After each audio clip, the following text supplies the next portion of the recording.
मैं समझता हूं बेटी कि क्या बरसात हो रही भैया कहूँ गो किसान।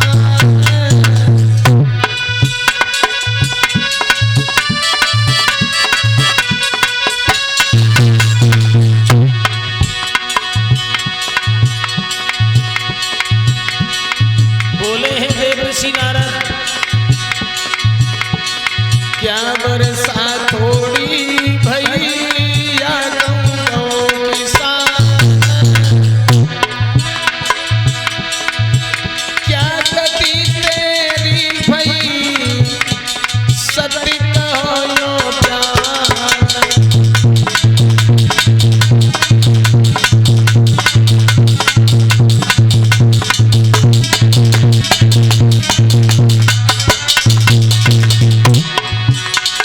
सोनी की वचन सुनकर के देव ऋषि नारद के कहने लगी बाबा जी अरे ना बरसात हो रही भई नहीं कहूँगा किसान। खेत बीज जोड़त नहीं सुनिए संत सुला।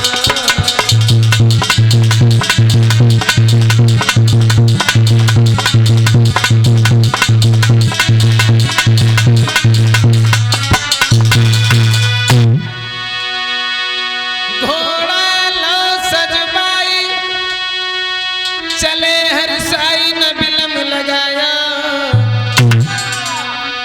अरे तेग तलवार लेके हाथ में जन आगे कदम बढ़ाया।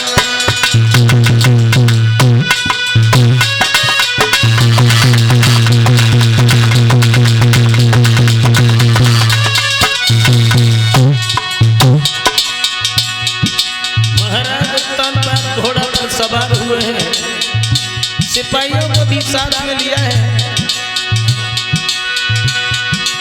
एक घोड़ा लो सजबाई ने फिल्म लगाई के कदम बढ़ायो रे कदम बढ़ायो।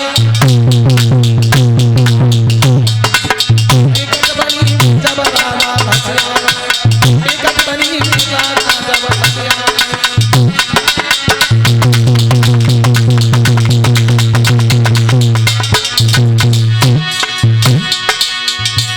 देखा है महाराज उत्तान पाद में एक हिरण सामने जा रहा है पीछा करने लगे हैं महाराज। एक हिरण सामने आयो है पीछे जैसा लगायो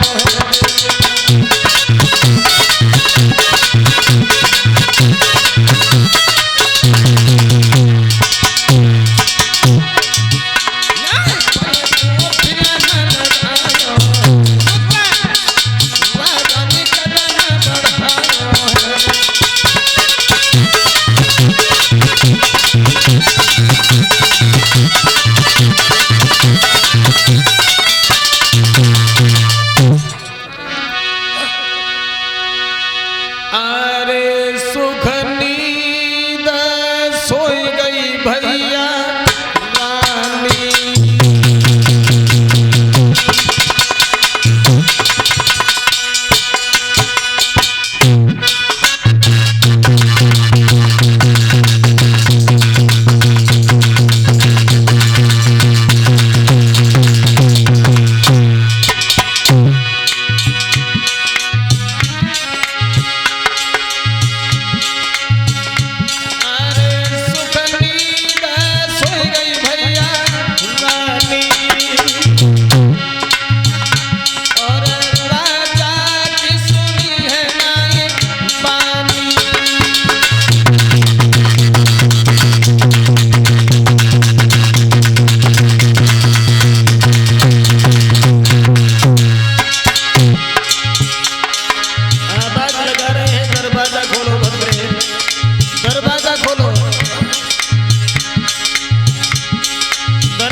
महाराज उत्पन्न पाद रुक गए। नहीं नहीं नहीं अब आवाज नहीं लगाएंगे हम।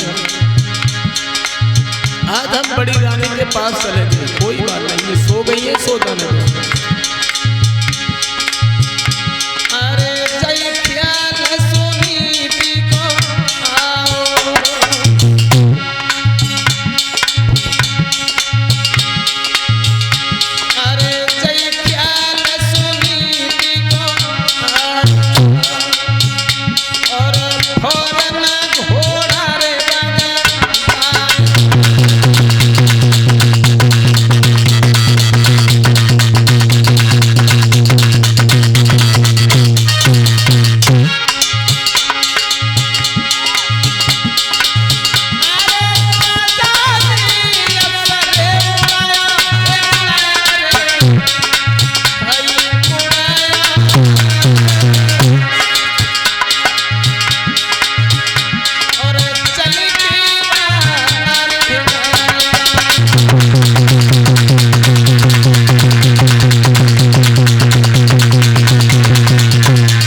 महाराज उत्तानपाद जिस वक्त गए हैं छोटी रानी के करीब, वैसे तो वो रानी थी, जब उसका घर में अधिकार था तब उसके पास में सब कुछ था, और जब उसका अधिकार दूसरी रानी ने छीन लिया तो फिर तो समझो सिल्वर का एक लोटा था फूटा हुआ, वो दे दिया, उससे पानी पी और जो भी करना है अपना।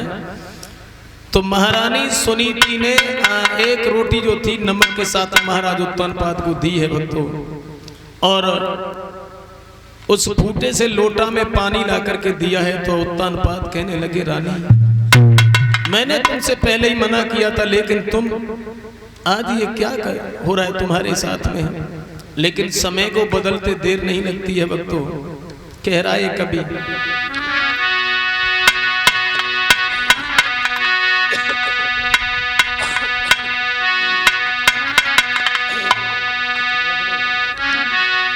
कि सदा दिन ये किसे किसी के न गुजरते, इंसान दुनिया में चढ़ते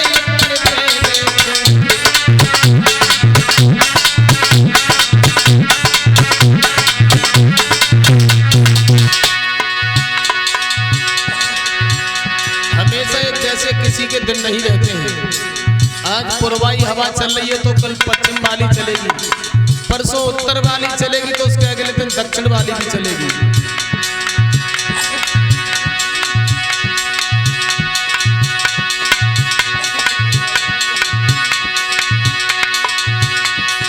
जिन लोगों ने किया था लाखों का लेना देना, लाखों का लेना देना, अरे वही लोग पैसा पे सब हाथ फैलाते हैं।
आज महारानी सुनीति के पास में उत्तानपाद है, और जैसे ही उन्होंने भोजन कराया है भक्तों, कराने के बाद में लेकिन हुआ क्या, उसी रात में प्यारे भक्तों महारानी सुनीति गर्भाधारण करती हैं, और जैसे ही सुबह हुआ है उधर घड़ियाले ने घंटे में आवाज लगाई है।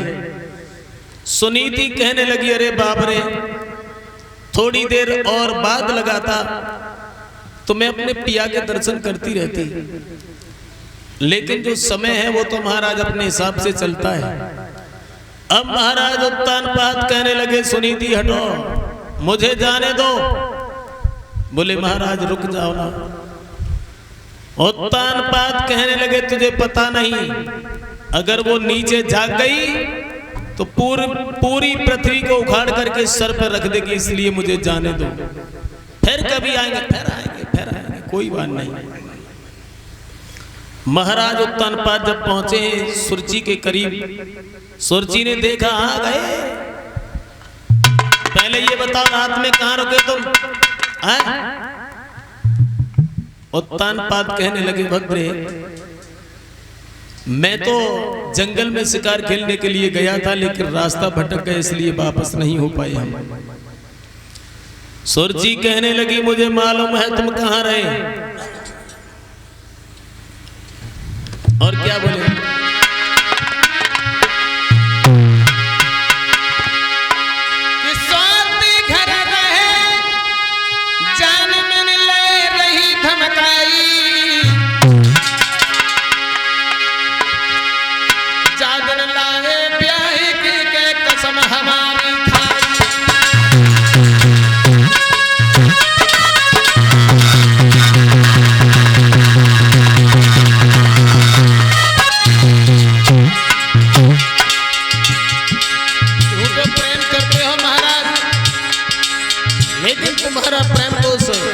अभागिन औरत से है।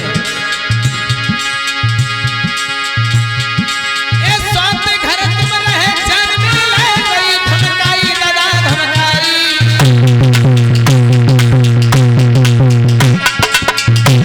लाए ब्याही की कसम हमारी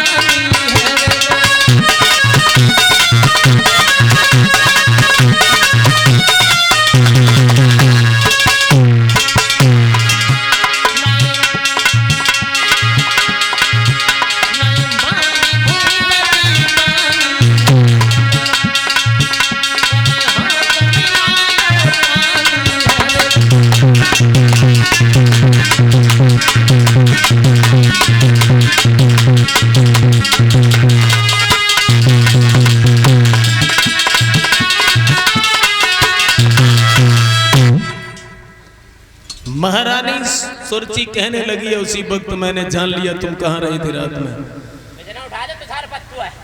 उसी समय भक्तो महाराज उत्तानपाद कहने लगे क्योंरी कमीनी औरत, हमेशा तू उसी के ऊपर दोष आरोपण करती रहती है। ऐसा कर, अगर तुझे उससे जलन है घृणा है तो ये मेरी तलवार ले जा और अपने हाथ से उसका वध कर दे। ना रहेगा बांस और ना बजेगी बांसुरी, फिर तो अकेली तुम ही रह जाना, तुम्हारा ही राज्य रह जाएगा इस महल के अंदर।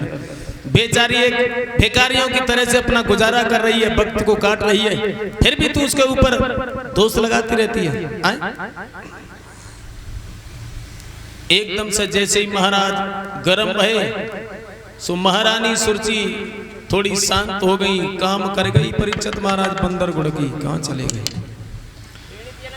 और दौर पत्नी महिलाएं कहूं का हाथ जोड़ता हूं माता बहनों, आप अपने कोई मेरी बात आपको गलत न लगे, आपकी बात नहीं कह रहा। अमित कथा करे गए गंगा पार तो वहां दौर पत्नी कछु औरतें। हाँ नहीं तुम सब आगे, लेकिन ये तो सब अच्छी हमारी बहनें हैं, कोई दिक्कत नहीं है। जैसे ही महाराज उत्तानपाद ने कहा तो एकदम शीतल हो गई महारानी सुरची। प्यारे भक्तों, संतों का कहना है कि उसी ब्रह्म मुहूर्त में सुबह के पहरे पर महारानी सुरची भी गर्भ को धारण करती हैं। अब धीरे धीरे धीरे धीरे धीरे धीरे वक्त गुजरता चला गया। क्या हुआ?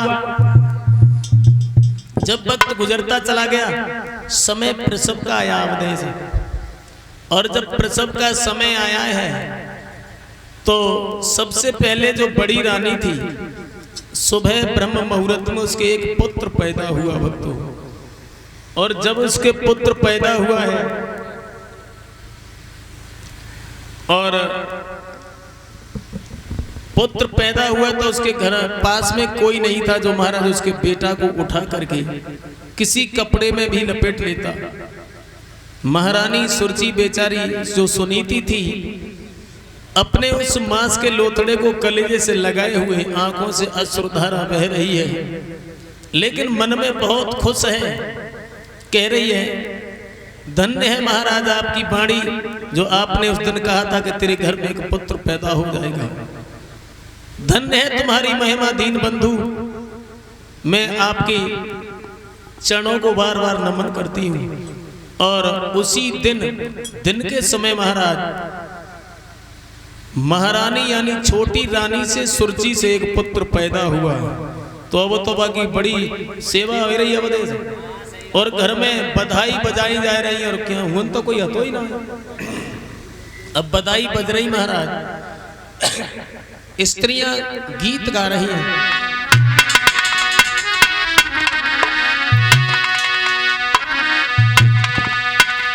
कि कछु लेती न देती और बुलाई लेती रे, कछु लेती न देती।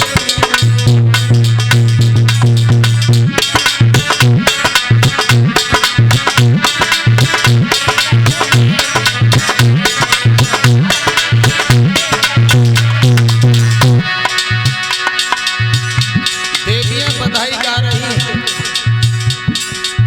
सुरजी के बेटा की। कछु लेती न देती, बुलाई लेती रे, कछु लेती न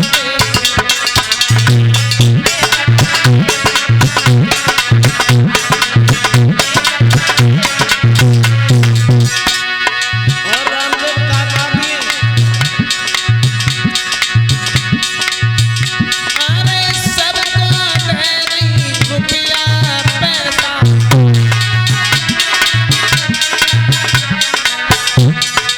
सबको दे रही रुपया पैसा।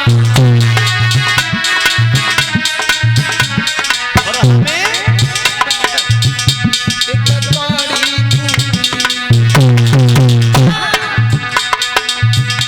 एक भूखी सी कौड़ी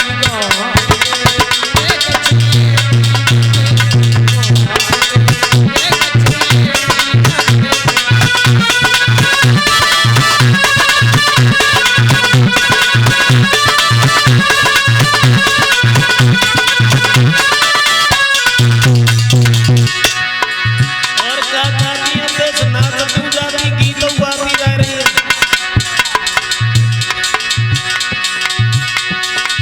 अरे सबको दे रही लड्डू पेड़ा,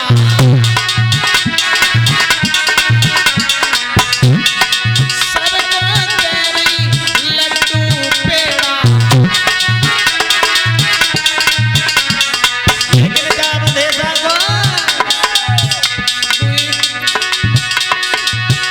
दुई पता से गाई देती रे, कछु लेती न देती।